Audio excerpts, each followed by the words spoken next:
troisième épisode. Je vais faire quelques petites actions. On va changer le titre. Alors là, on va couper le son, changer le titre.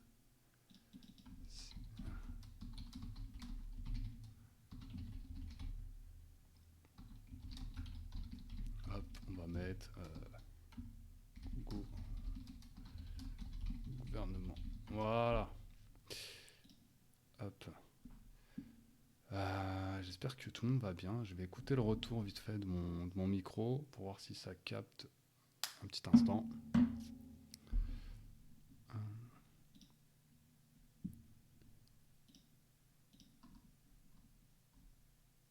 Ok, alors on fait un petit test. Je branche mes écouteurs. Ouais, ça a l'air pas mal. Bon, bah c'est top. Ok. Allez, on enlève ça. Hop. Les amis, aujourd'hui, on va parler d'API. On va parler. Hop, c'est parti. Voilà, salut à tous. Super. Salut. Est-ce que vous m'entendez bien? Est-ce que tout le monde m'entend bien?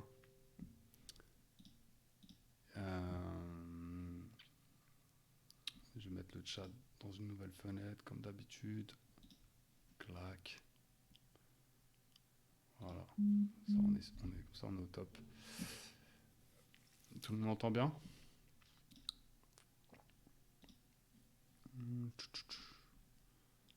Hop. Alors. Qu'a-t-on? Twitch. Donc.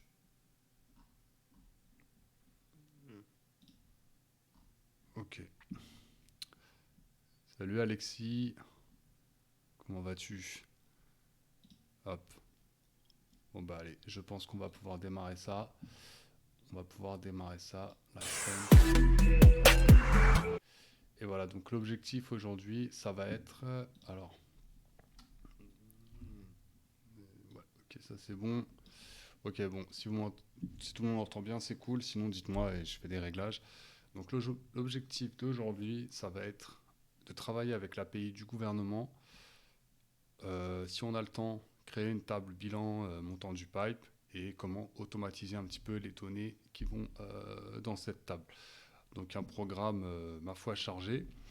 Et au niveau des outils, aujourd'hui, on va travailler avec les API. Donc je vais me servir de Postman pour pouvoir vous montrer un petit peu comment faire un call, que ça soit un get. Enfin là, bah, on va faire que des get. Le RD de Whimsical, si on fait la table bilan, les automatisations sur Airtable, ça, on va forcément en fait s'en servir même dans le cadre de l'enrichissement de la donnée. Alors, juste, ok, bon ça, attendez, hop, tac, ok, c'est bon. Donc voilà, un petit programme ma foi chargé, donc on va pas perdre de temps et on va tout de suite aller. Donc notre objectif aujourd'hui, c'est simple, c'est je rentre un numéro SIRET ici. Alors, ce que je vais faire, je vais mettre le Airtable là, enfin le Slack. Comme ça, si jamais, voilà, c'est bon. Donc l'objectif, ça va être que quand je rentre un SIRET ici, je veux que tous les numéros TVA, numéro de rue, code postal, toutes les informations que j'ai besoin de savoir sur l'entreprise puissent se déverser directement donc dans la table, ce qui va me permettre d'éviter de faire des copier-coller entre, bah voilà, tiens, là, hop, un numéro, copier, je retourne là, je fais là, je retourne là, copier, je retourne là, voilà. Vous imaginez un peu le nombre de clics qu'on a à faire pour avoir une table enrichie. Alors, c'est pas une action qu'on a vraiment besoin de faire systématiquement, mais quand on va passer à tout ce qui va être facturation, ça va nous éviter de demander au client, bah, envoyez-moi les infos de votre facturation ou des choses comme ça. Donc ça peut vraiment faire ça peut offrir un gain de temps qui est considérable et c'est ça qu'on va faire aujourd'hui. Donc voilà, et j'ai oublié en outil forcément pour faire ces actions, on va travailler avec Integromat. Donc la première chose qu'on va vouloir faire, c'est de créer une condition. C'est-à-dire que nous, on veut que quand le numéro de SIRET est rempli, on déclenche l'automatisation qui va être ensuite récupérée sur Integromat et qui va envoyer l'appel vers, vers l'API du gouvernement. Donc avant toute chose, je vais vous faire un petit cours sur les API. Donc une API, en gros, c'est ce qui va vous permettre donc d'appeler, donc par exemple, l'API du gouvernement, c'est une grosse base de données. En fait, il faut imaginer, c'est un peu comme un énorme Airtable. Voilà, c'est une base de données euh, qui va recenser un peu toutes les boîtes qui existent en France, qui sont enregistrées en tout cas sur le SIREN, donc le SIREN SIRENE. Et donc, ces informations sont publiques puisqu'elles sont accessibles euh, par le site du gouvernement. C'est-à-dire qu'en fait, à partir du moment où je clique là, j'ai l'annuaire des entreprises, vous voyez, toutes ces informations, elles sont publiques. Donc, pour faciliter un petit peu les choses, le gouvernement a mis en place une possibilité de pouvoir faire ce qu'on appelle donc des get, récolter des informations sur leur site web. Voilà. Donc une API, en fait, c'est un petit peu comme des portes que vous allez emprunter pour pouvoir aller, en gros, dans une application, prendre des informations et avoir une réponse, en fait. Donc, vous avez, c'est comme un langage de communication entre des applications. Donc, je vulgarise vraiment. Ce qu'on peut faire avec les API, c'est donner, par exemple, à Google Maps une adresse et lui, en réponse, il va vous afficher l'écran avec la Maps et le point rouge. Voilà. Donc, si par exemple, demain, vous avez besoin d'afficher sur votre site internet une liste d'adresses des meilleurs restaurants ou des meilleurs coiffeurs, des choses comme ça, et ben en fait, vous allez faire ce qu'on appelle vous allez appeler l'API. En fait, vous avez déjà une liste d'adresses et vous allez appeler l'API de Google Maps pour que lui vous réponde voilà, la carte. Là, dans notre cas, ce qu'on va vouloir faire, c'est qu'on va appeler, on va faire un get, on va appeler l'API du gouvernement en leur fournissant un numéro de SIRET et on va, salut Xavier, salut Stan, et on va obtenir en réponse toute une suite d'informations comme le numéro TVA intracommunautaire, etc., etc. Voilà. Donc les API, il y a quatre actions possibles dans une API. Il y a donc le get, c'est un peu la façon la plus courante. Donc le get, ça veut dire je veux récolter une information. Il y a le post, je vais au contraire poster une information, donc je vais écrire une information dans une application. Il y a ensuite le put, donc qui va pouvoir mettre mettre à jour en fait une donnée dans une application. Et il y a le delete, donc c'est de supprimer en fait une information. Donc si par exemple, imaginons que ma base de données là, j'avais envie qu'une personne tierce puisse prendre des informations de ma base de données. Si j'avais une grosse base de données sur Airtable. Cette personne, en fait, avec l'API de Airtable, pourrait faire des gets sur ma base et récupérer des informations. Et là, pour ça, en fait, comme moi, j'ai pas envie que n'importe qui puisse faire ce genre d'action, eh ben forcément, Airtable met à ma disposition une façon d'authentifier la personne. Ça s'appelle donc une clé API. Et c'est souvent ça qu'on va vous demander lorsque vous allez vouloir vous connecter sur une application dont vous ne pouvez pas normalement, qui ne devrait pas être donnée à tout le monde. Par exemple, si je veux récupérer la liste de mes opportunités sur Pipedrive avec une API, dans ce cas-là, tout le monde ne doit pas être capable de faire cette action-là. Donc j'aurai une clé qui me permettra, lorsque je vais faire ma requête, donc de demander à Pipedrive l'information que je veux, de m'authentifier. Voilà. Donc, on va aller je pense on va déjà démarrer par, on va aller sur Postman. On va aller sur postman.com Et Postman, c'est un outil qui va vous permettre de créer en fait des requêtes. Voilà. Donc on va aller dans Home, vous allez pouvoir créer un compte, c'est totalement gratuit. Et ensuite, vous allez créer donc un workspace. Votre workspace, ensuite, il va atterrir ici. Donc nous, on va cliquer sur Workspace. Donc là, il y a ma liste de mes workspaces. Et là, j'ai un workspace qui s'appelle Lilian API. Donc je vais cliquer. Voilà. Et là, j'ai une sorte de petit de tableau qui va me permettre de gérer un petit peu tout ça. Et là, donc, moi, je vais fermer les fenêtres qui étaient présentes et je vais faire plus. Voilà. Et là, on arrive sur le menu qui nous intéresse. C'est-à-dire, là, je vais avoir donc une requête. Là, c'est le titre de ma requête. Ça n'a pas vraiment d'importance. Là, ensuite, j'ai un petit menu déroulant qui va me permettre d'effectuer une action. Alors, les plus courantes, ça va être get, post, put, patch ou delete. Je ne sais même plus c'est quoi la différence pour vous dire entre patch et put, très sincèrement. Euh, Si quelqu'un dans le chat a la réponse, ça serait cool, je ne me rappelle plus. Peut-être Xavier, si tu sais. Bon, en tout cas, voilà. Nous, ce qui va nous intéresser, c'est de faire un get. C'est-à-dire qu'en fait, je vais donner une information à la base du gouvernement. Donc, j'ai besoin de récupérer une information. Donc, voilà.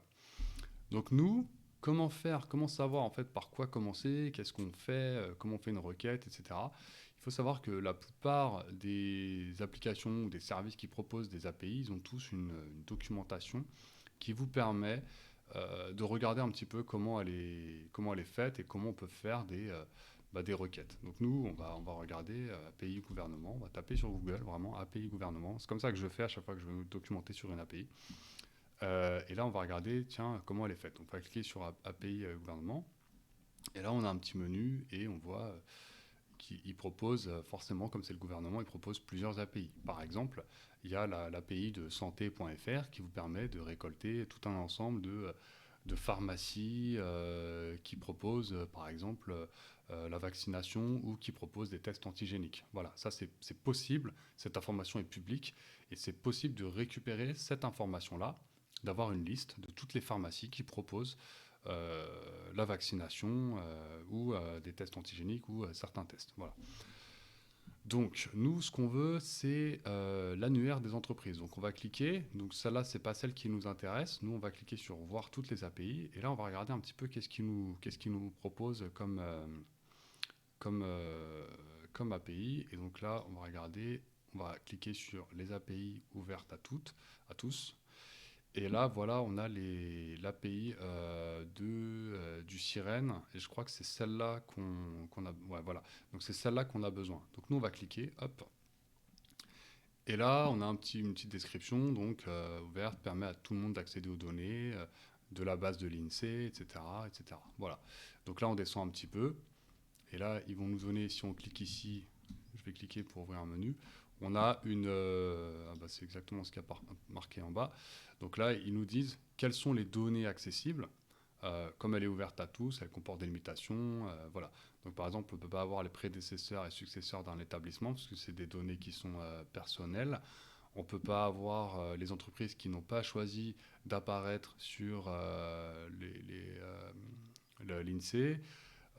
Et on ne peut pas voir les entreprises qui se sont vues refuser leurs immatriculations RCS. C'est des choses qui sont normales puisque du coup, ces informations ne sont pas censées être publiques. Voilà, c'est des informations qui sont assez privées, normalement.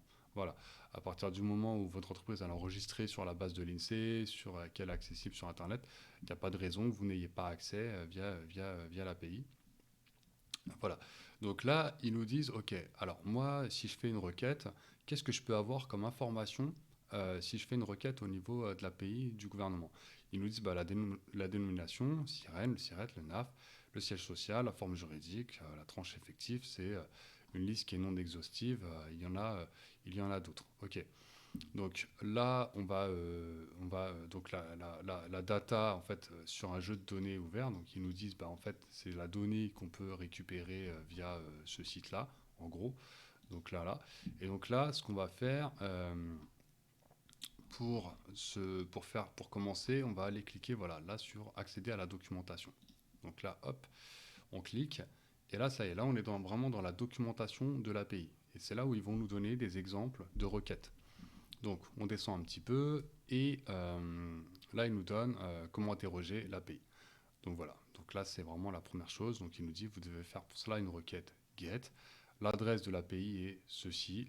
Attention, vous devez rajouter votre requête sur l'adresse. Ça veut dire qu'en fait, peu importe la requête que je veux faire, ça commencera toujours par ce lien-là. D'accord? Donc ça, c'est ce qu'on appelle l'endpoint de l'API. C'est ce qui permet de dire, bah, moi, je vais interroger cette base-là. D'accord? Donc c'est ça déjà qu'on va copier avant toute chose dans Postman. Hop, voilà. Donc on va faire ça. Voilà. Donc là, maintenant, on va tester un peu, voir ce qui se passe. On va faire send, c'est-à-dire moi, je veux get cette API, on va voir ce qui se passe. Et il ne va pas se passer grand-chose. Là, il me sort une erreur 404. Alors, les erreurs, ça vous permet d'avoir une bonne... de bien savoir, en fait, quel est le problème. Parce que, en fonction du chiffre de l'erreur, même si c'est pas très bien documenté, le message d'erreur n'est pas très bien documenté, les numéros, par contre, ils sont assez parlants. Et donc, quand c'est une requête, quand c'est du 404, ça veut dire qu'il y a une erreur dans la requête. Ça veut dire qu'il n'a même pas atteint le serveur. D'accord? Donc là, ma requête, elle n'a pas atteint le serveur du gouvernement. En gros, ma requête n'est pas complète, le lien n'est pas valable. Voilà. Pourquoi? Parce qu'il manque des informations qu'on va voir plus bas. Ok. Donc là, ils le disent, hein, vous renverra les informations demandées au format JSON. Donc c'est un format qui, on va le voir après, code 200. Donc quand il y a un code 200, c'est que la requête, elle est correcte et que normalement, j'obtiens même une réponse. D'accord? Si vous avez par exemple 500, c'est que ça ne fonctionne pas.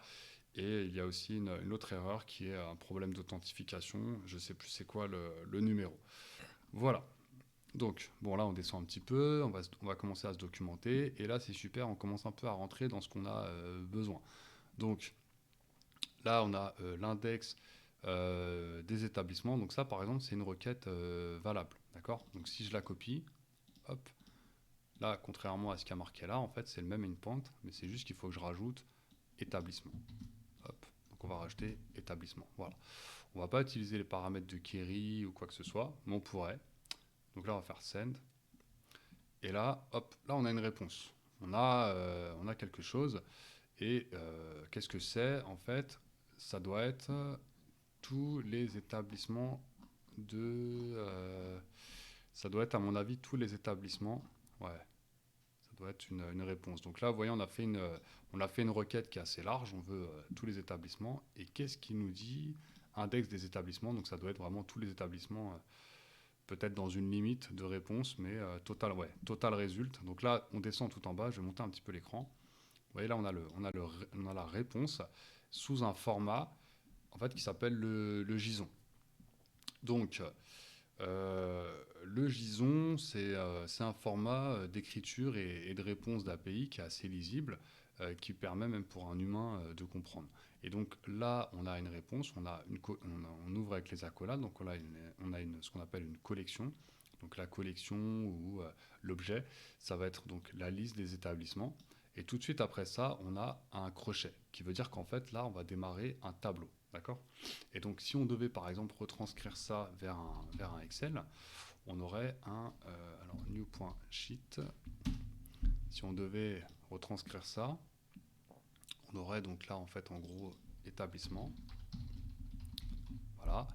Et on aurait donc un tableau donc, qui commencerait avec ID. Et ici, on aurait, sirène, voilà, etc., etc. Nick, etc., etc. Voilà, c'est comme ça qu'il faut voir les choses en fait, d'accord? Quand vous avez un crochet comme ça, c'est que c'est un tableau.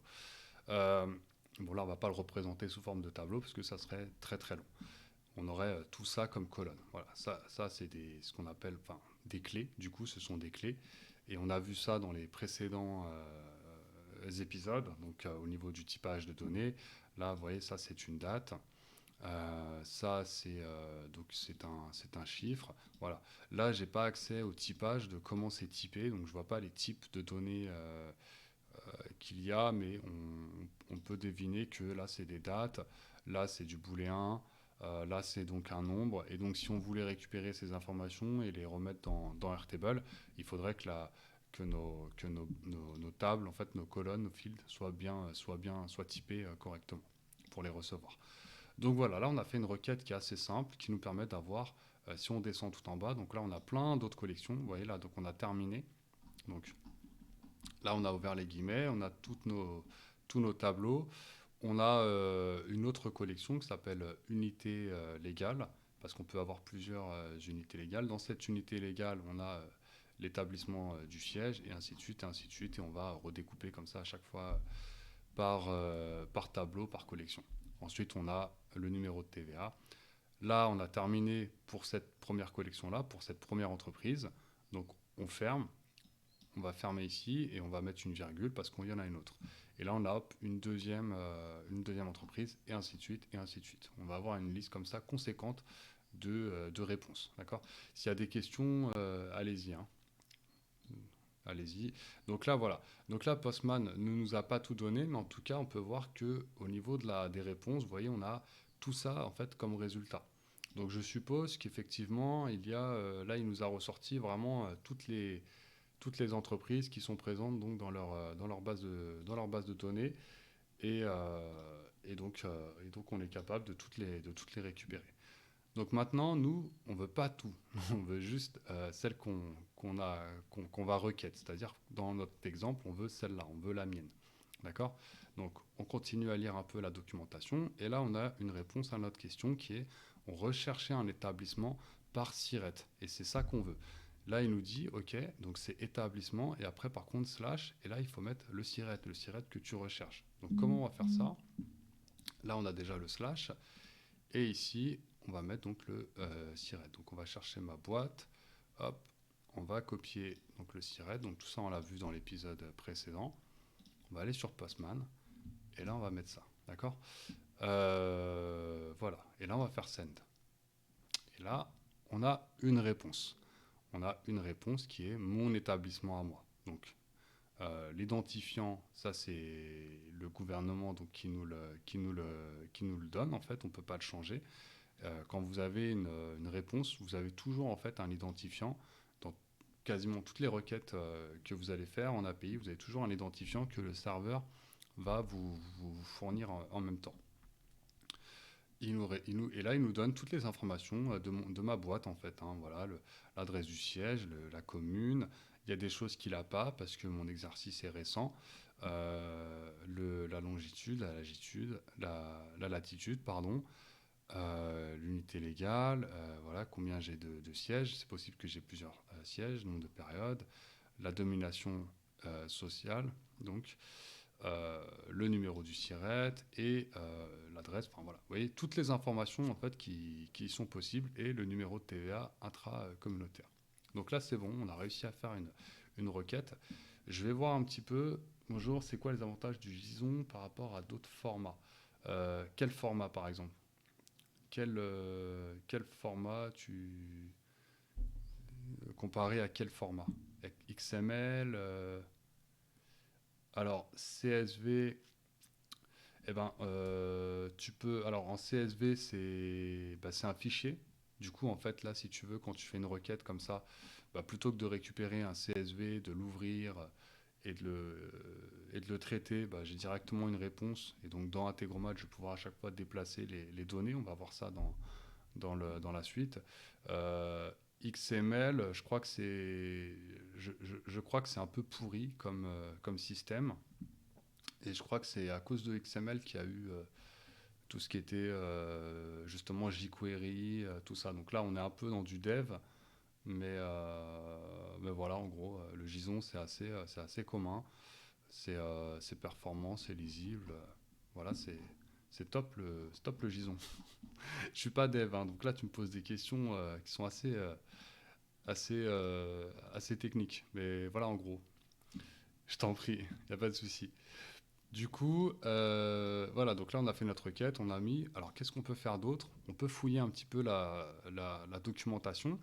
Et vous voyez, quand les API sont bien documentées, à chaque fois il nous donne un exemple de requête et il nous dit bah, le verbe, c'est-à-dire qu'est-ce qu'on peut faire. Alors nous, là on est sur l'API du gouvernement, donc ça m'étonnerait qu'on puisse faire un post. Hein. C'est pas possible, c'est normal, on peut pas aller, nous, écrire des informations dans une base de données gouvernementales, on va pouvoir que en récupérer, en fait. Ok. Donc là, il y a d'autres, il y a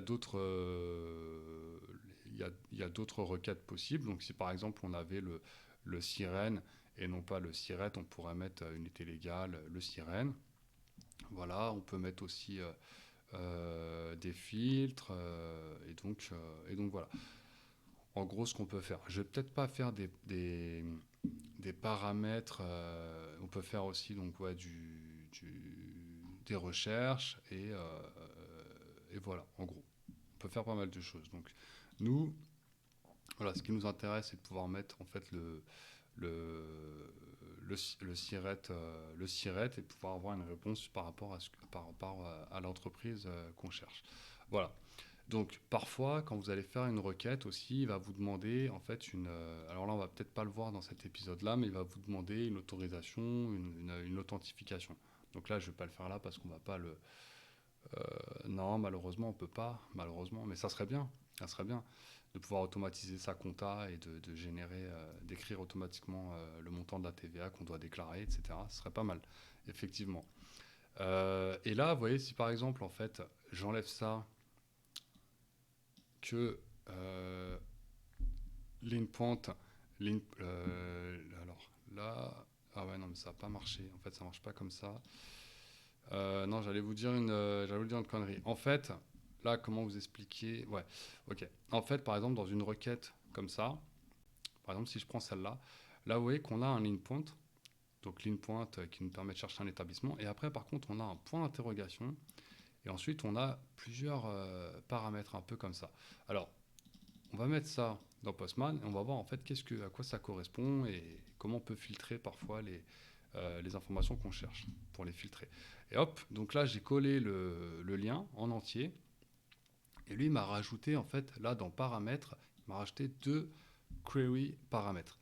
Ça veut dire qu'en fait sur tout ça, sur cette requête là, je ne vais pas vouloir avoir toute la réponse comme on l'a vu précédemment, à savoir les 3 millions de réponses. Euh, Freebie, non, Freebie ne déclare pas tes impôts par API. Je crois ils le font. Faudrait que je me renseigne. Faudrait que je me renseigne. Après, c'est pas pareil. Sur Freebie, on est plus sur des contrats d'auto-entrepreneur, donc de déclaration des charges à l'URSSAF. On n'est pas sur des déclarations de TVA et d'impôts sur l'espace impôts.gouv. C'est ce qui est pas pareil. Voilà. Donc là, donc là, on va vouloir en fait tout ce qui va suivre un point d'interrogation, ça va être en fait un paramètre. C'est-à-dire, dans cette requête-là, moi je veux filtrer les résultats, je veux état administratif égale A et je veux le sirène égale ceci. Voilà. Donc là, on va faire send. Et là, on va avoir des réponses et on va avoir un seul résultat. Pourquoi? Parce on a mis un sirène qui est unique. D'accord? Donc, si par exemple, je veux faire une requête et que je mets des paramètres, eh ben, soit je mets un point d'interrogation et ensuite je mets ça, ou soit je peux supprimer et je peux mettre par exemple là, on peut mettre là des paramètres et la clé, ça va être état administratif. Donc, je peux copier. Premier paramètre, état administratif, et le deuxième paramètre qui était sirène. Voilà. Ok.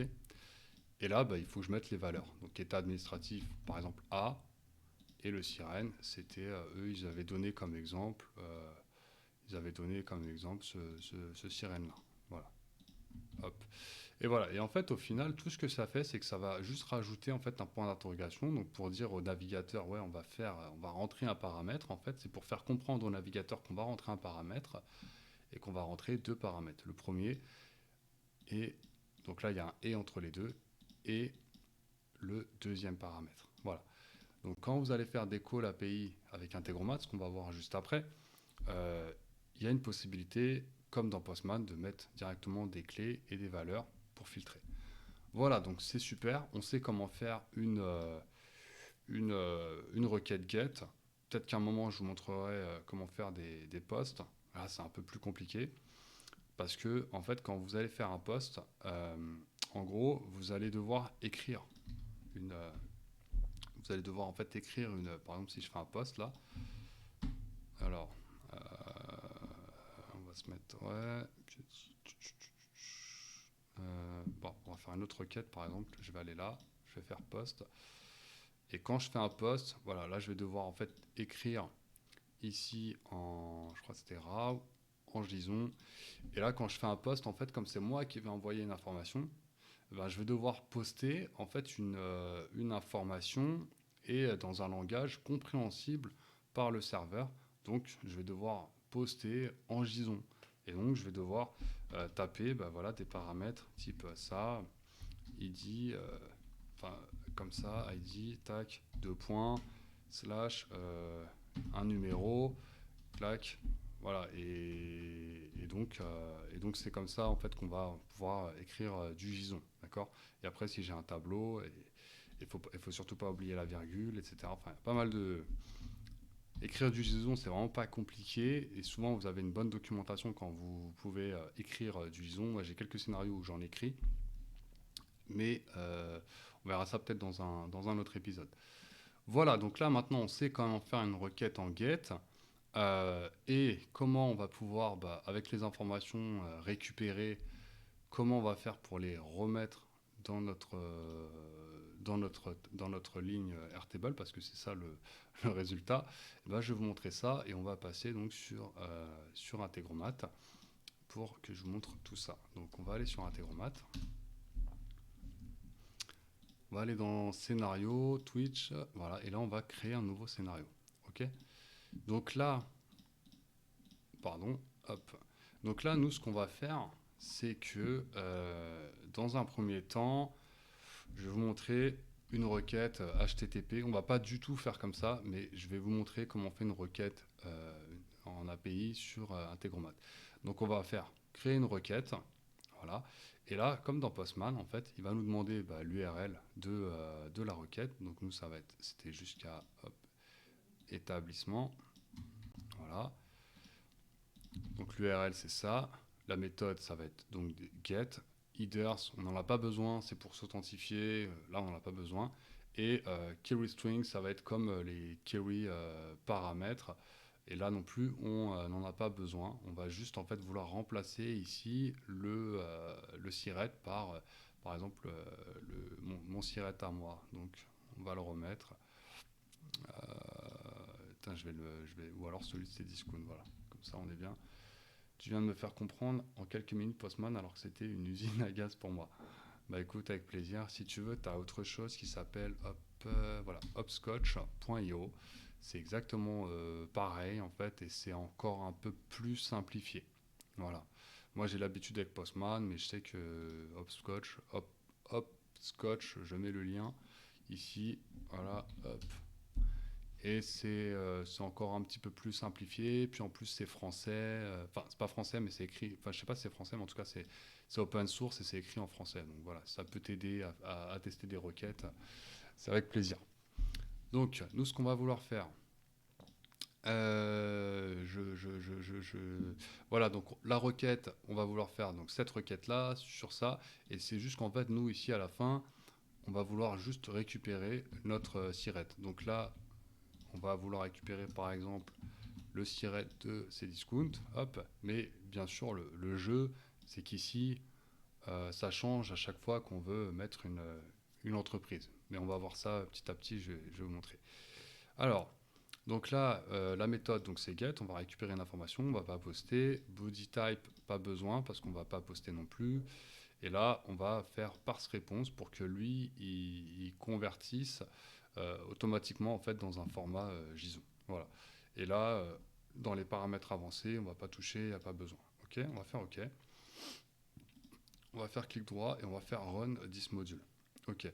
Donc là, on a une réponse, on clique et là, on voit donc comme on avait vu dans l'épisode précédent, je fais un petit rappel, on a l'input. Donc input pardon, c'est ce qu'on va envoyer comme requête. Et donc nous, on a envoyé juste un lien, on n'a pas mis de header, voilà, enfin on a tout laissé vide. Et l'output, c'est ce que lui il va nous répondre, c'est le résultat. Donc là, il nous répond un code 200, ça veut dire que la requête est bonne. Le header, là, il nous a donné des informations donc de header qu'il a automatiquement converti. C'est pas vraiment ce qui nous intéresse. Nous, on va aller dans data directement, établissement. Et là, voilà, et là, on a la réponse exactement comme ce qu'on avait sur Postman, à savoir bah, la boîte qui correspond à ce siret-là, c'est quoi? Et bah là, bah, on voit type de voie, quai, l'adresse, Bordeaux, le numéro de TVA, etc., etc. Ok? Voilà, donc maintenant, nous, ce qu'on voudrait faire, c'est que là, vous voyez, je peux en fait, du coup, automatiser un petit peu ça. Et donc, là, ce module, on va le laisser. On va rajouter un autre module parce que nous, cette information, le siret, nous, on l'a pas comme ça. On l'a grâce à Airtable. D'accord? Donc, qu'est-ce qu'on va faire? On va rajouter un module Airtable. Et nous, ce qu'on va vouloir regarder, ça va être...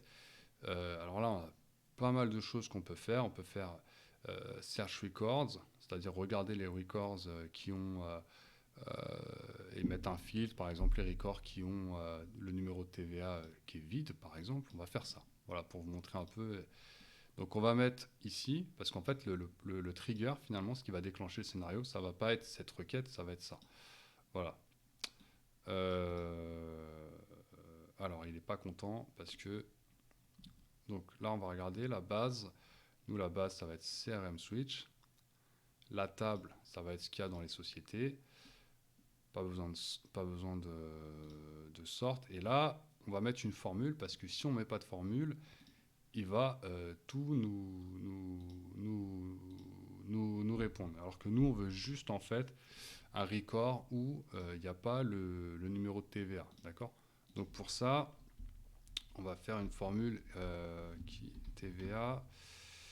Je crois que ça va être, et là voilà, là je vais commencer à me viander, donc on va faire un answer right, on va tricher un peu, on va faire une petite formule, et en fait moi je veux un TVA, et je crois que c'est is empty, ah il n'y a pas ici empty, ok, donc is not, alors on va mettre TVA égale blank.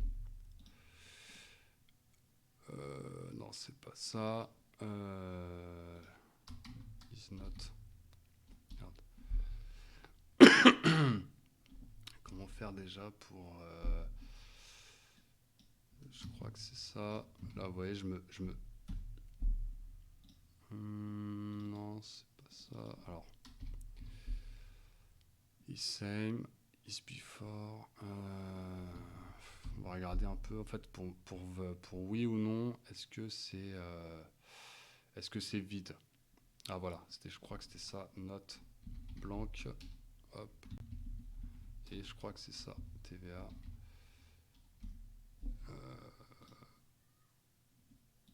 Oh les amis, putain, j'arrive plus. Ou alors c'est dans l'autre sens, c'est note blanc de TVA. Putain, à chaque fois c'est une galère pour mesurer. Attends, je vais regarder ce que j'ai fait sur les autres. Société.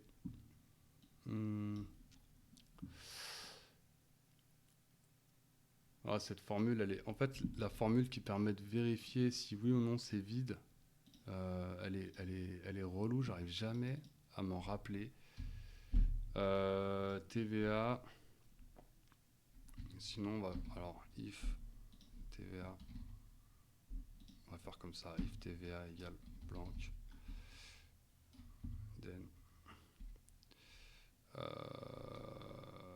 False. Sinon, true.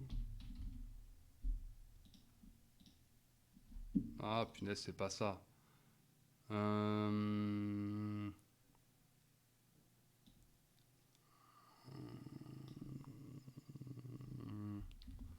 Putain, vous me voyez galérer là, les gars. Putain, elle me saoule cette formule. Je sais plus comment on fait. Je sais plus comment on fait pour mesurer si quelque chose est vide ou pas. En plus, c'est même pas comme ça que je l'utilise, mais C'est une galère. Euh, non, c'est pas ça, c'est pas ça. Error blanc. C'est pas ça, je crois. Note blanc. Attends. Note blanc. TVA égale note blanc. Attends.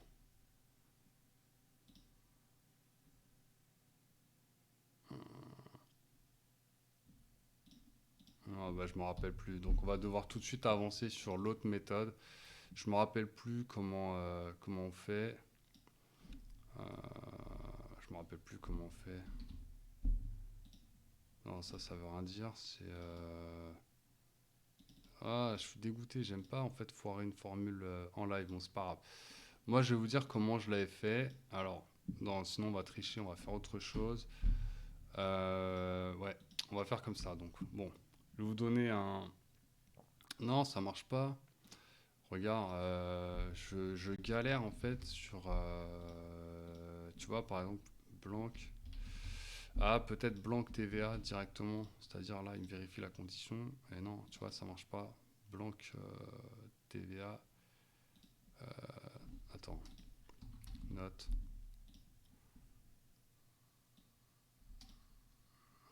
Sinon, note blanc. Il y avait un truc, c'était note blanc TVA. En plus, je l'ai utilisé dans une des tables, dans une des formules que j'avais. Je crois que c'était celle-là. Euh, alors, non. Putain, non, faut que je la trouve. Je la trouve, ça va me travailler sinon. Pendant tout le live. Voilà, je l'ai. Euh, ok. Voilà. Finesse. Alors, je l'ai. Donc, if. Elle est galère. Note. Et donc là, c'est TVA égale blanc. Alors, on va mettre true. Voilà. Non, finesse. Attends. If not TVA égale blanc, true, sinon false. Sinon je vais mettre. Attends, tu déconnes là, c'est pas possible. 1, 0. Non, je crois que quand c'est du. Putain, c'est abusé. Non mais elle est claquée cette formule en fait sur Airtable. Il y a if field égale blanc, field A is empty, field A as some sur le support actuel, if field égale blanc, field A. Ouais, ok. If TVA. Ouais, c'est.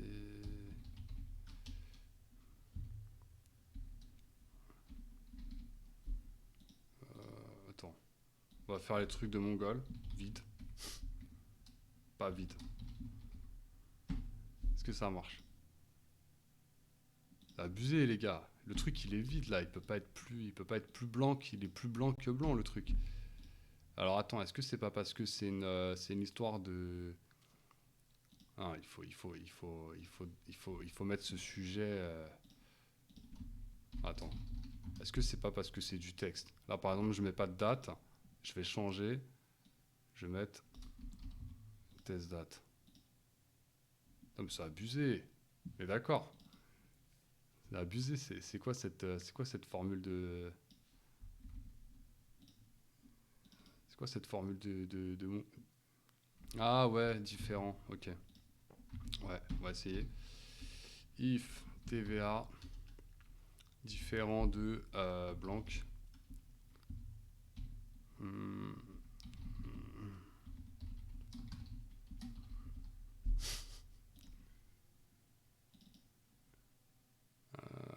Ah oui, alors attendez, ça y est, on le tient. Au lieu de mettre différent, parce qu'en fait, je sais pas pourquoi, mais ça, Attends, ça, ça, ça marche pas. Et par contre, si notre blanc de TVA, alors, note blanc TVA, je vais pas tester avec ça. J'ai pas confiance sur le. Non, if not blank, if. Non, alors attends, ok, je le tiens, je le tiens. If TVA,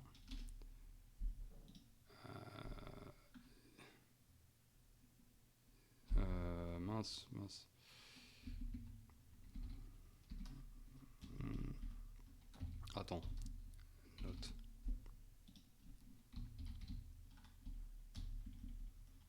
Note TVA, voilà, égale blanc.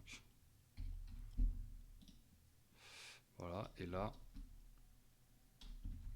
hmm, note TVA égale blanc. Hmm, Pardon. Bon, c'est pas grave, hein, mais bon, c'est pas grave. Les champs TVA sont vides. C'est normal que ça soit vide. Ouais, mais il devrait me. Ouais. Ah, mais mec. Mais oui, mais quel génie. Mais oui, les deux ils sont vides. Attends. Les deux ils sont vides, donc effectivement. Effectivement. J'ai confondu avec le sirette. Non, j'ai pas fait ça. Oh non, j'ai pas fait ça, punaise. Depuis tout à l'heure. Putain, j'ai confondu avec le sirette. Il y en avait un qui était. Oh là là, le génie. Alexis. Désolé les gars. Ok. Oh non, non, l'erreur de noob. Ouais, voilà. Donc, ok, j'ai honte. J'ai honte. Donc c'est ça la formule qu'on va pouvoir mettre donc dans Integromat pour filtrer un peu et mettre juste ceux dont le. Ouais, en fait c'est ça qu'on veut, c'est le numéro de TVA qui est vide. Pourquoi? Parce que du coup, en fait, si on a déjà enrichi en fait la donnée, c'est qu'on a déjà fait la requête. Et nous, en fait, on va vouloir juste ceux où on n'a pas fait la requête. Donc, en fait, Siret, ça sera jamais vide. C'est TVA qui peut être vide. Ça nous permet de filtrer les champs. Alors, sinon, il y a un autre moyen qui est encore plus simple. Vous voyez, c'est voilà. Là, on va faire ça. Et des fois, faut faire des trucs un peu faciles. Donc là, TVA vide, oui. Et donc là, on va mettre un filtre. Voilà, c'est une petite. Pour tricher un petit peu. TVA vide, oui. Et donc voilà. Et donc là, comme ça, on a créé une vue TVA vide. Et on va se servir de cette vue pour faire nos requêtes sur Integromat comme des gros tricheurs, en fait. Tout simplement. Au lieu de faire la formule ici. Vous voyez. Donc ça, c'est une petite technique aussi qui est pas mal. Bon, ça y est. Merci. On a réussi. Ça m'aurait travaillé, ça, mais c'est fou. Donc on va mettre finalement le. Hop, on va à une link, on va mettre ça là, hop, on va mettre ça là, voilà. Voilà, donc là on sauvegarde et ce qu'on va, pas cool les vues car, je trouve cool les vues car plus facile à voir. Ouais, effectivement, comme ça. Et donc là on va faire donc on va configurer et nous on veut en fait à chercher à chaque fois qu'il y a un nouvel enregistrement. Alors c'est pas la finalité, hein, qu'on va pas du tout faire comme ça, mais je vous montre étape par étape en fait la logique de comment on construit un scénario le plus optimisé possible. Donc nous, ce qu'on va vouloir faire, c'est que quand on va vouloir appeler de temps en temps Airtable pour lui demander, bah tiens, montre-moi ce qu'il y a dans la vue TVA vide, et là, à partir de là, tu fais une requête. Euh, et là, par contre, on va avoir un problème qui est que on va avoir plusieurs résultats. Et j'ai pas envie de vous montrer tout de suite l'itérateur. Je préfère vous montrer tout de suite la solution que moi j'ai mis en place sur Airtable pour automatiser. Mais en gros, là, comment sont les choses. Donc si je fais un run, la voix il va me répondre, bah, il n'y a qu'une seule entreprise en fait avec la TVA qui est vide. Mais si demain j'ai une autre, ici j'ai plusieurs entreprises avec le numéro de TVA qui est vide, lui il va me répondre plusieurs choses et donc là il faudra que je fasse un module dont je vous expliquerai l'utilité peut-être dans un autre épisode, qui est l'itérateur, pour faire plusieurs fois la même action, en fait. Voilà. Mais là, restons simples pour l'instant. Nous, on veut appeler un Airtable, voir en fait les numéros de TVA qui sont vides. Donc ça veut dire que ça n'a pas été enrichi. Et la réponse qu'on a, donc là on a une réponse, c'est-à-dire qu'il nous a trouvé l'entreprise qu'on veut. Et là on a normalement le numéro de SIRET que j'ai pas rentré, donc c'est normal que SIRET, LSI comme. C'est normal qu'on n'ait pas. Non, c'est archi pas moi ça. Hop, voilà. Voilà. Voilà. Donc nous, on veut que quand on a mis un numéro de SIRET ici, voilà, de temps en temps, il appelle, il prend le numéro de SIRET et il remplit la table. Donc c'est pas très optimisé comme scénario, mais je vous montre ça au début pour un peu comprendre Integromat et comment ça fonctionne. Voilà. Donc là, je reclique. On va faire Run. Il va nous répondre. Et là, il nous dit, OK, voilà le SIRET. Voilà, parce qu'on l'a rentré. Super. Alors, on va vouloir faire ça à une fréquence. Donc là, on va pouvoir réguler en fait les fois où lui il va appeler Airtable. Et nous, on va pas faire ça toutes les 15 minutes parce que ça va nous consommer beaucoup d'informations. On va faire ça plutôt, on va dire, allez, une fois toutes les demi-journées. Donc, on va faire ça 4 fois par heure, 4 fois par jour. Donc, du coup, on va faire 24 divisé par 4. Voilà, toutes les 6 heures, et donc 6 fois 60. Voilà, toutes les 360 minutes, parce que c'est en minutes. Donc, 4 fois par jour, il va faire cette requête. Et qu'est-ce qu'on va en faire, nous? Bah, du coup, on récupère ça. Bah, ok, super. Maintenant, qu'est-ce qu'on en fait? Eh ben, on va appeler le gouvernement avec. Et là, au lieu de mettre ça ici en dur, on va à chaque fois utiliser ce qu'on vient de requêter, donc c'est-à-dire le SIRET. Voilà, tout simplement. Et là, ça y est, on a fait notre scénario de call API, et c'était vraiment pas sorcier. On va essayer le scénario, on va faire run. Voilà, donc là, il obtient la réponse, il prend le SIRET. Le SIRET, dans le module suivant, je lui ai dit, bah, tu le mets après le lien. Voilà, et donc lui, il l'a fait. Donc en input, il a reçu, alors on va agrandir ça, en input, il a reçu, donc du coup, l'URL final, c'est ça. Ah, c'est la réponse réelle que lui, il a reçue. Et il nous répond, bah, comme tout à l'heure, en fait, l'établissement et toutes les infos. Voilà. S'il y a des questions, n'hésitez pas. Donc maintenant, bah, c'est super, on a eu la réponse qu'on voulait. Et nous, qu'est-ce qu'on va faire? Bah, on veut mettre à jour, en fait, l'enregistrement avec les informations. Donc on va faire ça. On va faire donc, Airtable. Et là, on va utiliser le module Update Record pour mettre à jour sans réécrire une donnée supplémentaire. Donc là, toujours la même base, toujours la même table, société. Et là, quand on veut mettre à jour un enregistrement, eh ben, en fait, lui, il va nous demander bah, l'identifiant, l'ID record. C'est normal, on veut mettre à jour un identifiant, donc un record, donc ça veut dire que le record il existe déjà. Sinon, c'est plus de la mise à jour, c'est de la création. Et nous, en l'occurrence, on veut mettre à jour quel identifiant? On veut mettre à jour l'identifiant du module qui s'appelle Airtable Search Record. Donc, c'est-à-dire celui-ci. Et là, on va tout de suite prendre une bonne habitude. Parce que quand vous avez des scénarios qui partent un peu dans tous les sens, c'est bien de renommer ici ce que vous faites. Donc là, on va renommer et on va dire record sans TVA. Voilà. Donc là, on va renommer, on va faire call API gouvernement.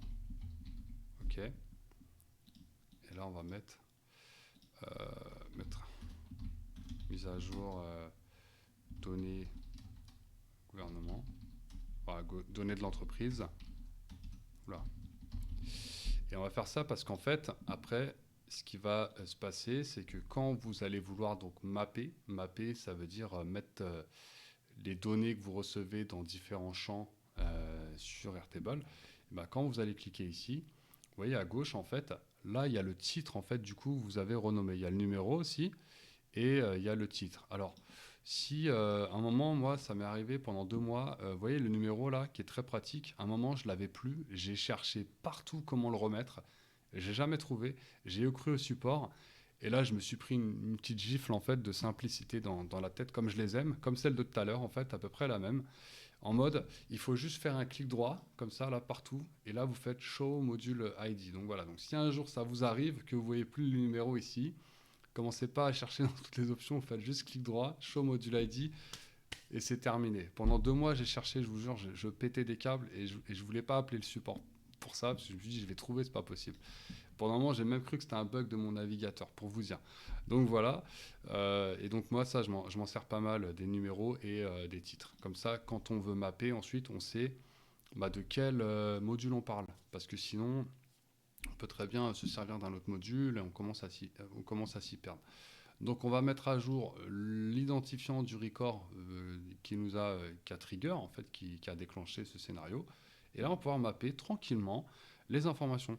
Donc c'est-à-dire qu'on va mettre à jour le nom de l'entreprise avec le nom de l'entreprise que le gouvernement nous retourne, parce que c'est le nom légal du coup, donc ça sera un nom qui sera vraiment fiable, vraiment officiel. On va mettre à jour le SIRET, pas besoin, parce que c'est de ça qu'on s'est servi pour pouvoir faire la requête, donc il est déjà à jour, sinon la requête n'aura pas fonctionné. Le numéro de TVA, on va le mettre à jour. Alors, le numéro de TVA, donc on va. Je suis bête en fait, c'est pas avec ça qu'on va mettre. On va mettre à jour avec les informations qu'on a du gouvernement. Et là, voilà. Donc là, je vais me servir d'un autre module en fait aussi qui va pouvoir vous aider. C'est qu'en fait, au lieu de directement mapper ici, on va rajouter un petit module. Alors, c'est pas obligatoire, mais ça me permet de vous montrer au fur et à mesure des modules. Et là, vous voyez, on va faire un truc qui s'appelle le set multiple variable. Ok. Et on va le mettre entre les deux. Alors à quoi ça sert ça, de mettre ça en fait? Eh ben, je vais vous expliquer. Déjà, ça va nous permettre de créer nous-mêmes des variables avec des noms, parce que là, data, établissement, enfin voilà, je suis obligé d'utiliser les noms un peu bizarres, et puis il y a beaucoup d'informations. Moi, je veux pas tout. Je veux finalement juste le numéro de TVA. Voilà, et là, la variable, ça sera toujours, hop. Alors là, plutôt que de chercher, pareil, comme un, comme un ouf l'information, vous tapez TVA ici, et là vous allez avoir en fait numéro de TVA intracommunautaire, euh, nom et alors numéro et rue. Voilà. Alors je crois que là c'était street, non c'était rue. Non, je sais plus c'était quoi. Donc on va chercher. C'était alors je ne sais plus. Donc ce qu'on va faire, on va retourner dans Postman. On va faire un CTRL Z parce que j'avais déjà l'information. On va faire ça. On va prendre le numéro de SIRET. On va faire ça. On fait un send. On regarde. Mince. On regarde la réponse. Et là, en fait, on va pouvoir voir quelles sont les clés et quelles sont les informations que moi j'ai envie de récupérer. Donc voilà, c'est un petit tips parce que là, vous voyez, j'arrive pas à me projeter, j'arrive pas à me dire ah bah oui c'est ça qu'il faut parce qu'il n'y a pas les réponses à côté. Donc voilà, pour gagner du temps, vous faites ça sur Postman et comme ça vous avez directement la réponse. Et donc nous voilà, numéro de voie c'est pas ça qu'on veut, nous ce qu'on veut voilà, code postal par exemple. Ça c'est bon ça c'était facile hein, c'est sûr. Donc là et si on écrit code postal, il nous donne voilà directement le code postal. Donc là je vais remplacer, je vais mettre code postal, code postal. Et là, on va mettre, hop, on fait un coller pour mettre exactement la clé, code postal. Ok, super. Voilà, qu'est-ce qu'on a d'autre comme info? Libellé commune, donc ville. Eux, ils appellent ça libellé commune, nous on va mettre ville. Et donc là, c'est libellé commune. Donc libellé, voilà, libellé commune. Ok. Ensuite, on a besoin de l'adresse. Et donc l'adresse, ça va être alors, non, c'est pas ça qu'on veut. Nous, on veut juste l'adresse. Alors, Saint-Maur-des-Fosses, ok. Voilà, donc là, on a ça. Donc, on a plusieurs moyens. Soit on prend plusieurs champs, c'est-à-dire, vous voyez, là, si je remonte un petit peu, on a le numéro de voie 6, indice B, type de voie, etc., etc. Ok. Le problème, c'est qu'en fait, on n'aura pas toujours un bis ou quelque chose comme ça, d'accord, dans les réponses. Donc, du coup, on va prendre un truc qui est assez global. Ça m'a l'air assez global, donc ça s'appelle Géo14. Voilà. Pourquoi ils ont appelé ça Géo14? On veut ça parce qu'au moins il n'y a pas le code postal et la ville, parce qu'on les a déjà mappés dans d'autres champs sur Airtable. Donc ça s'appelle Géo14. Donc là, on va rajouter numéro et rue, et la variable c'est Géo14. Voilà, ça sera ça. OK. Et on va remapper donc les réponses qu'on a obtenues ici dans le set multivariable, on va le remapper ici dans l'identifiant. Donc nous, entreprise, on va plus aller là et chercher comme un demeuré les informations. On va juste, hop, on sait que nom d'entreprise, ça va être, bah ouais, je l'ai pas mappé, donc on va le rajouter, non légal, non légal. Et là, c'était légal. C'était légal, non. On retourne dans Postman. On retourne dans Postman et on regarde. Ta, ta, ta. C'est. Voilà, dénomination. D'accord. Donc, dénomination, c'est ça qu'on veut comme information. Dénomination usuelle, dénomination. Voilà. Et là, on aura le nom de l'entreprise. Donc, on map. On map ça dans Airtable. Donc, tu t'as pas enregistré. Donc, je vais faire un run.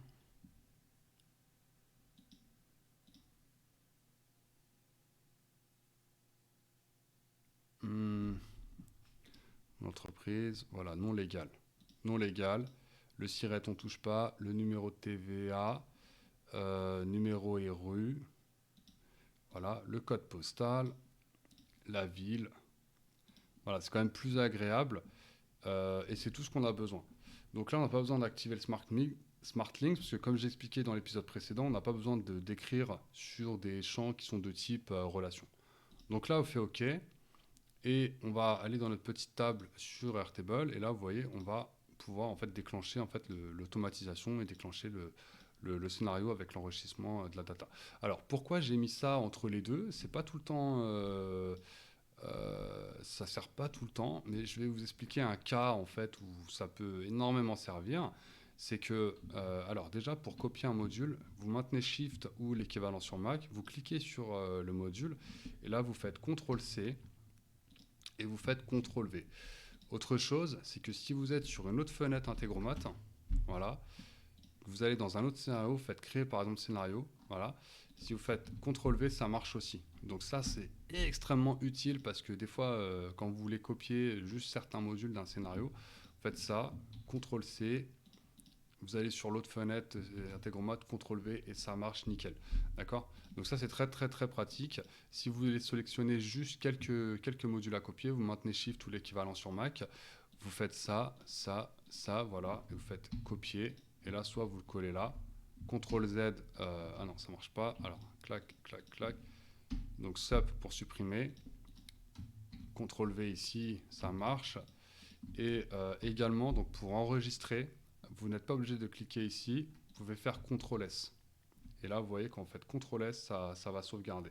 Voilà, donc c'est des petits raccourcis qui peuvent vraiment vous faire gagner du temps. Donc moi j'ai copié ça juste pour vous montrer un exemple dans lequel on utilise le set multivariable. C'est si par exemple en fait vous voulez vous voulez prendre plusieurs routes, alors j'expliquerai un peu à quoi ça sert. C'est qu'en fait là où on va pouvoir ah ouais non c'est pas le bon exemple. C'est pas le bon exemple en fait. Non, faudrait que je le mette ici en fait. Ouais, bon, j'ai pas un bon exemple, mais si j'en ai des exemples, j'en ai dans mes scénarios. Hum, voilà, là j'ai un bon exemple. Alors là, vous voyez, en fait, ouais, non, c'est pas un bon exemple. Hein, où est-ce que je pourrais vous montrer un exemple qui va nous servir ouais, j'ai pas vraiment de. Bon, j'ai pas de bon exemple, mais peut-être dans celui-là. Non, là, je l'ai pas fait.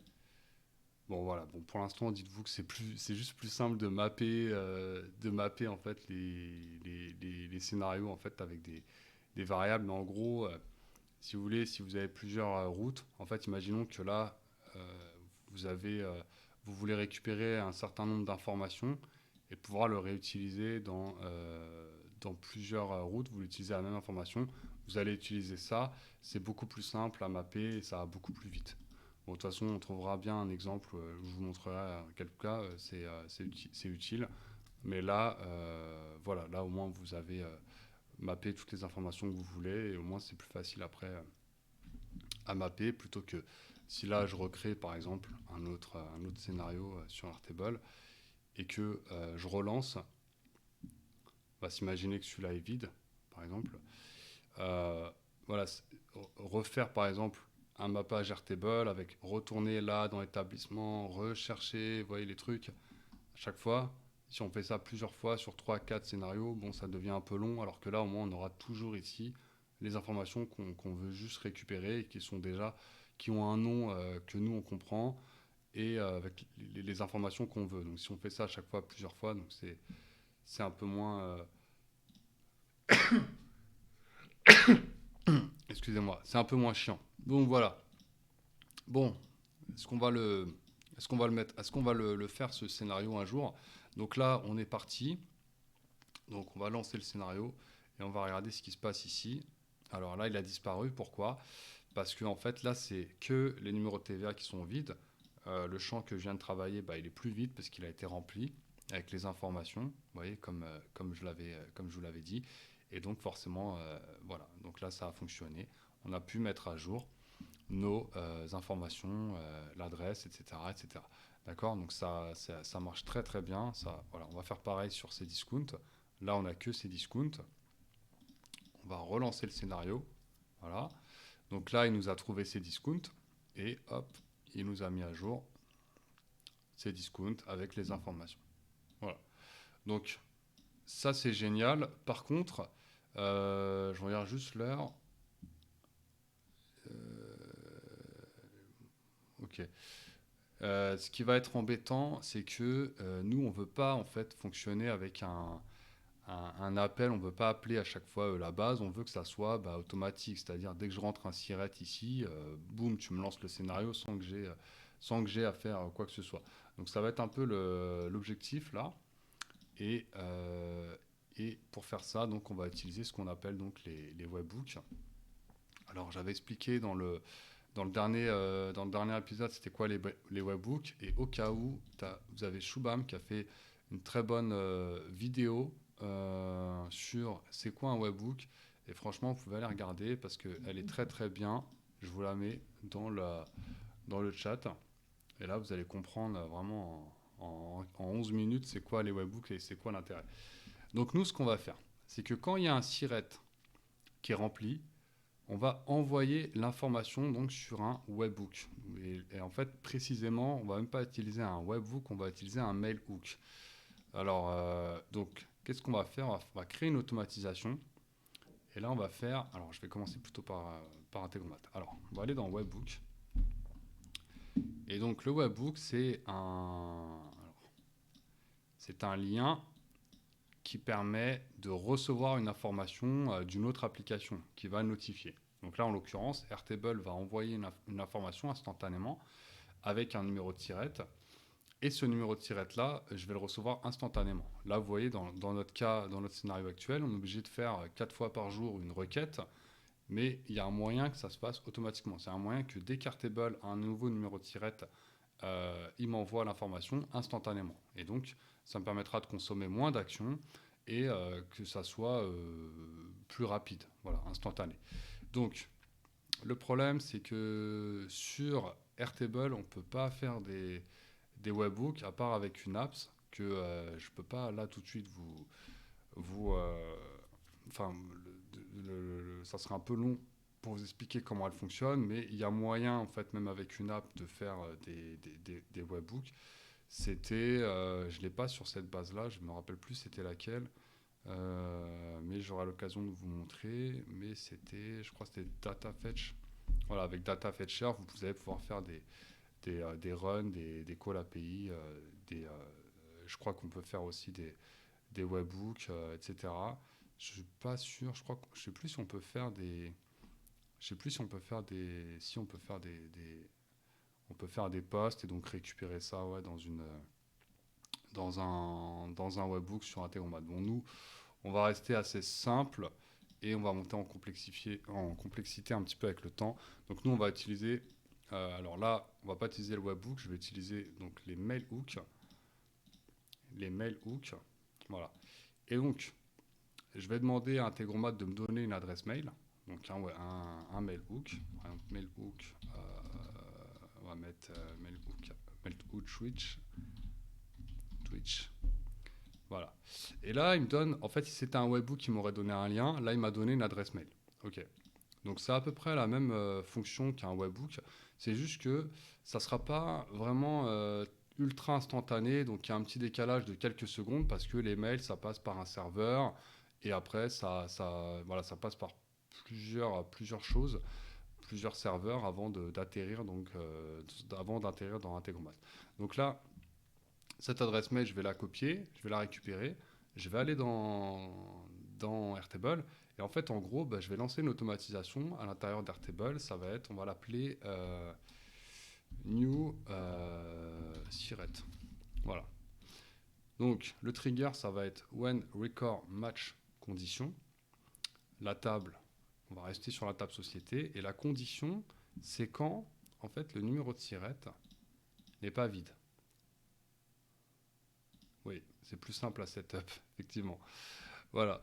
Donc quand le numéro de tirette n'est pas vide, et ben dans ce cas-là, tu me lances le scénario. On va en rajouter une autre parce que imaginons que... Ouais, enfin, on va rester là-dessus. Donc là, on va du coup, par exemple, supprimer tout ça. Alors, on va rajouter une autre condition qui est numéro de TVA is vide. Effectivement, parce qu'en fait, dans le cas où, par exemple, là, cette ligne-là, le siret n'est pas vide, TVA n'est pas vide, j'ai aucun intérêt en fait à lancer le scénario. Vous savez, j'ai déjà fait le travail. Par contre, là, le siret n'est pas vide, par contre, TVA est vide. Là, c'est ça qui va déclencher le scénario. Donc, on va run test, et là, il va me trouver. Donc là, je peux cliquer pour voir l'exemple qu'il m'a pris, c'est bien ma société. Ok. Donc, quand ces conditions sont réunies, moi, je veux envoyer un mail, en fait, tout simplement. Alors, on peut se servir soit de Gmail, soit du mail de Airtable. Moi, je vais utiliser les mails de Airtable et ils sont pas là. Si, send mail. Voilà. Send mail. L'adresse mail, ça va être cette adresse mail-là. Et ce que j'aime bien aussi avec les mail hooks, c'est qu'on va pouvoir on va pouvoir mettre des sujets. Et donc là, moi, ce que j'aime bien, c'est reprendre en fait le même nom de l'automatisation. Et en sujet, je vais mettre le sujet. Ça va être très important. Et le message, ça va être l'ID record, donc du Airtable qui a déclenché la condition. Voilà. Donc là, ce qu'on va faire, donc on va preview, et en fait, à chaque fois, je vais recevoir un mail à cette adresse-là, le sujet est newsiret, et l'ID, ça va être celui-ci. Donc à chaque fois, ça va être comme ça. Donc à quoi ça va nous servir? C'est qu'en fait, là, et je vais peut-être commencer à... Voilà, je vais vous montrer mon autre scénario, le scénario que j'ai moi. Voilà, multigestion. Donc vous voyez, moi, sur ce scénario-là, j'ai un seul mail hook, voilà, avec ceci. Et en fait, par contre, à chaque fois, j'ai mis en sujet des choses différentes. Là, par exemple, si le sujet c'est siret, il va me déclencher ça. Si le sujet c'est projet, il va me déclencher celui-ci. Si c'est société, il va me déclencher celui-là, et ainsi de suite, et ainsi de suite. D'accord? Donc tous ces sujets représentent en fait en gros des scénarios qui sont dans des automatisations qui sont dans Airtable. Comme ça me permet en fait avec un seul scénario de gérer plusieurs scénarios finalement. Voilà. Donc, nous, là, en l'occurrence, quand c'est une nouvelle société dont on veut appeler l'API du gouvernement, eh ben, on veut récupérer le SIRET et on veut directement en fait, appeler le gouvernement. On ne veut pas faire de search parce qu'on l'a déjà. Voilà. Donc, on va supprimer le search et au lieu de faire un search, on va faire un get. C'est-à-dire qu'on va récupérer, vu qu'on va recevoir en fait un SIRET, bah, je vais vous montrer un peu qu'est-ce que ça va donner. On va run le module. On va tester notre automatisation et on va voir ce qui va se passer.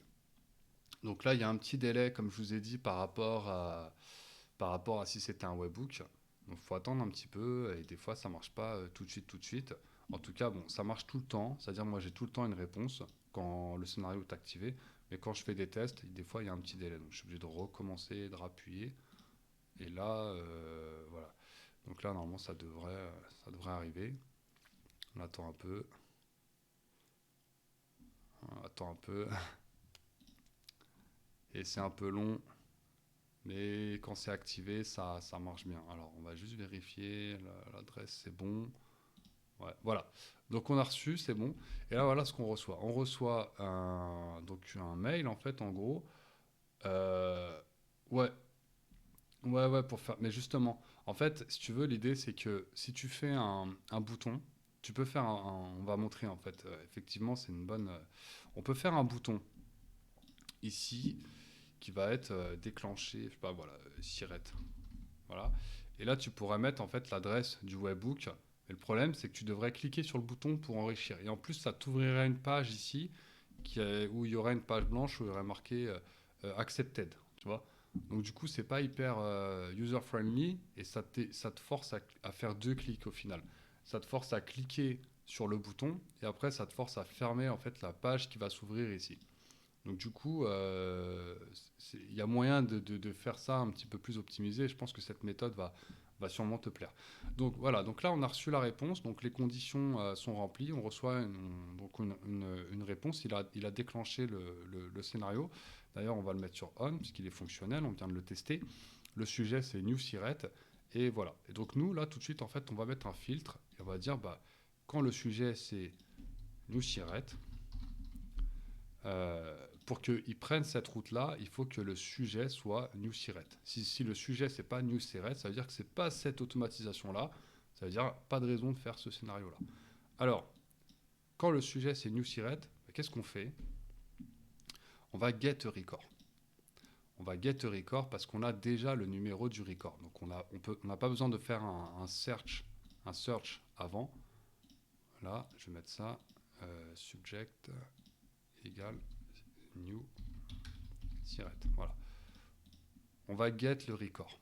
On va get le record qu'il nous a envoyé, qui sera toujours dans le contenu du mail. Donc, CRM Twitch, la table, c'est dans la table société, et le record ID, c'est juste ce qu'il y a dans le texte, en fait, au final. C'est pour ça qu'on met rien d'autre dans le texte que le numéro, que ça. Voilà, super. Donc, et avec ça, donc on va run. Là, le texte, on va remettre ça. Hop, comme ça, on va faire en même temps. Donc le texte, c'est ça. Hop. Et là, voilà. Donc là, on a une réponse. Donc on retrouve mon entreprise. Super. Et on retrouve donc le numéro de tirette. Et là, on va pouvoir recommencer un peu ce qu'on a fait. C'est-à-dire, là, on enlève. On remet le tirette du module. Les variables, pas besoin de les toucher.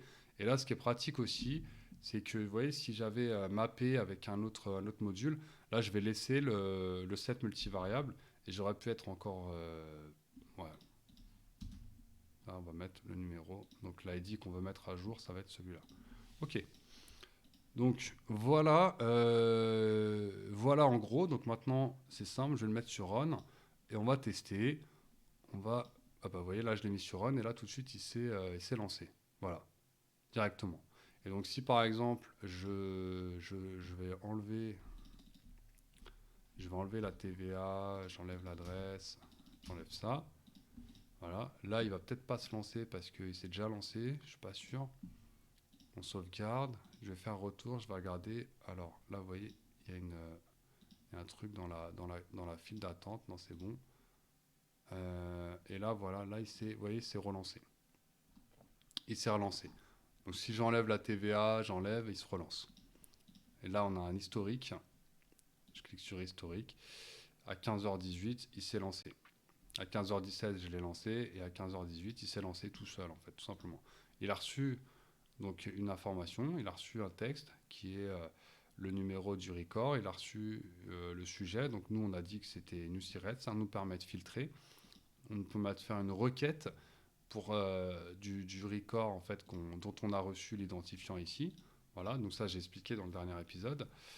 On reçoit donc notre enregistrement, donc la SICOM, etc., avec le SIRET. Ça, c'est l'information qu'on veut finalement récupérer. Et là, hop, c'est bon. On call le gouvernement. On fait ça, c'est pas obligatoire. Et là, on met à jour en fait notre voilà. Et donc là, notre automatisation, en fait, elle est prête. Et si par exemple, on teste avec une autre société, on va aller sur société.com par exemple. On va faire ça, par exemple, Apple. Voilà, donc là on va chercher entreprise. Alors, il y a un petit délai. Voilà, donc là Apple, on va prendre n'importe laquelle. Bon, je voulais Apple, la vraie Apple, mais bon, c'est pas grave. On va prendre celle-là, on fait copier, on fait ça. Et là on attend un petit peu. Et là ici ça va se remplir en fait tout seul dans quelques secondes. Voilà, hop, vous voyez. Donc c'est quand même vachement pratique, ça fait gagner c'est un gain de temps de fou, parce qu'au lieu de faire 15 clics pour mapper et copier-coller les informations, là vous faites ça, hop, et puis c'est réglé quoi. Et voilà, et donc là notre scénario, il est fait, il est terminé, enrichissement, enrichissement de data gouv, et voilà, en gros notre scénario est terminé, et on va pouvoir gagner du temps. Voilà, des questions ou c'est bon? Je pense que ça devrait être bon. Donc, on met le. Faut pas oublier de faire le scénario sur l'automatisation sur Airtable. One record match condition. Siret est vide, TVA n'est pas vide. On envoie un mail. L'adresse mail, c'est ce que nous a donné Integromat. Le sujet, on met un sujet pour pouvoir filtrer derrière. Le message, on met juste l'identifiant du record ID. Et voilà les amis, donc je serais bien resté plus longtemps, mais j'ai une réunion dans 10 minutes, du coup je dois vous laisser, mais j'espère que vous avez appris des choses et qu'on a pu avancer un petit peu.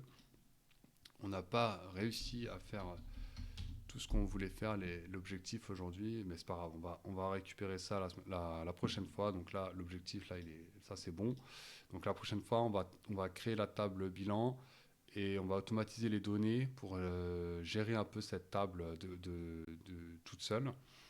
Et voilà, ok.